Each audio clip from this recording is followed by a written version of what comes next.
안녕하십니까. 주간 AI입니다. 드디어 오픈AI의 GPT-4.5가 출시됐습니다.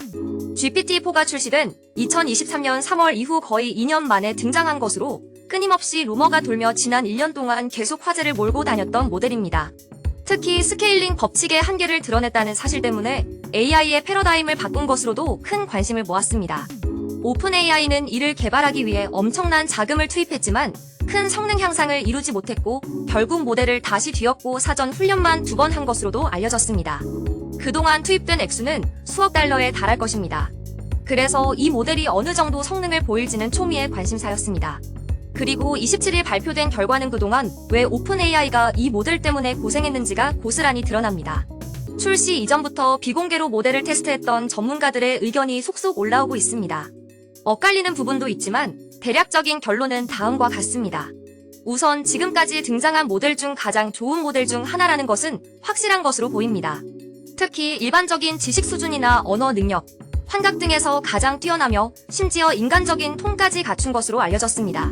일반 사용자들이 사용하기에는 최적화된 것으로 보입니다. 그러나 문제는 이 모델을 구동하려면 엄청난 리소스가 들어간다는 것입니다. 워낙 모델이 크기 때문에 쿼리당 비용이 만만치 않습니다. 오픈AI가 공개한 개발자용 API 사용료도 기존 GPT-4에 비하면 출력 15배, 입력 30배에 달합니다. 이 때문에 이 모델은 무료 사용자에게는 공개하지 않았습니다. 그리고 월 $20 사용자들에게도 쿼리가 한정될 것으로 보입니다. 현재는 $200 요금제 사용자만 접근할 수 있습니다. 음성 대화와 같은 고급 멀티모달 기능은 아직 도입하지 않았습니다. 이 경우 비용이 더 늘어날 수 있습니다. 또 수학이나 과학, 코딩 등 전문 영역에서는 오원이나 딥시크 아론 등 추론 모델보다 능력이 떨어집니다. 이는 연구나 일부 산업 분야에서는 쓸모가 없다는 것을 의미합니다. 유명 AI 평론가인 에단 몰릭 와튼스쿨 교수는 매우 이상하고 흥미로운 모델이라며 뛰어난 작가이지만 복잡한 프로젝트에서는 이상하게 게으를 수 있다라고 지적했습니다. 오픈AI의 공동 창립자인 안드레이 카르파시도 X의 장문에 글을 게시했습니다. GPT-4.5를 사용한 결과 모든 것이 조금 더 좋아졌고 굉장하지만 무엇이 좋아졌는지를 지목하기는 쉽지 않다라는 것이 요점입니다. 또 이 모델에서 혁신적인 면을 기대할 수는 없다고 설명했습니다. 추론이 중요한 수학이나 코드 등에서는 별 발전이 없다라는 이유입니다.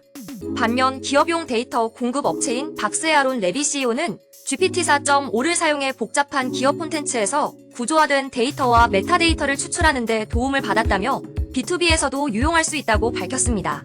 추론까지는 아니어도 데이터를 처리하는 방식이 매우 정교하고 섬세해져 법률 분야와 같은 도메인에서 채택이 늘어날 것이라는 분석입니다. 결국 GPT-4.5는 언어적인 능력은 가장 뛰어난 축에 들어가지만 수학이나 코딩 등에 취약하다는 결론입니다.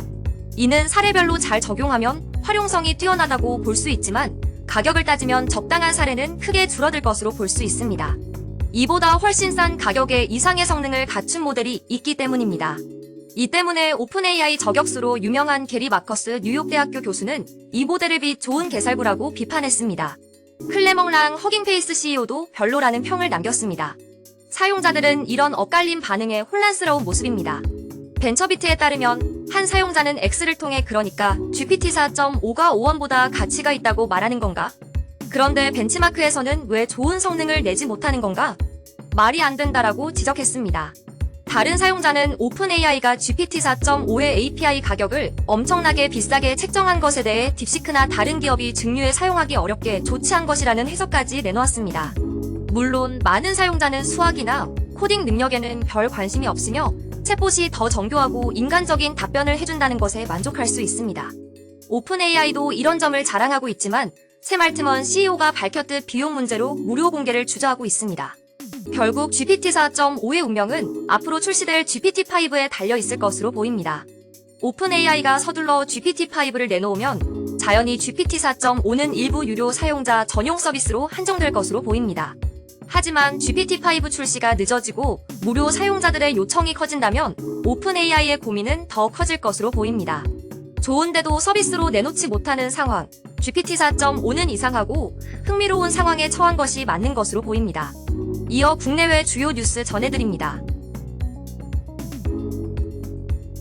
이미지나 동영상 생성에 활용하던 확산 방식을 언어 모델에 적용한 사례가 등장했습니다.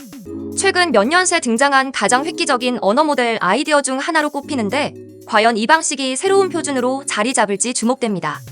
아마존이 2년이 넘는 개발 끝에 가까스로 알렉사 업그레이드 버전을 출시했습니다.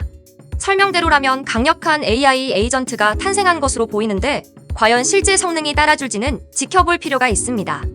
MS가 엣지용 소형 언어 모델 파이의 최신 버전을 공개했습니다. 엣지 디바이스나 휴대폰에 도입하기 최적화된 모델로 실제 기기 채택이 어느 정도로 늘어날지 관심입니다.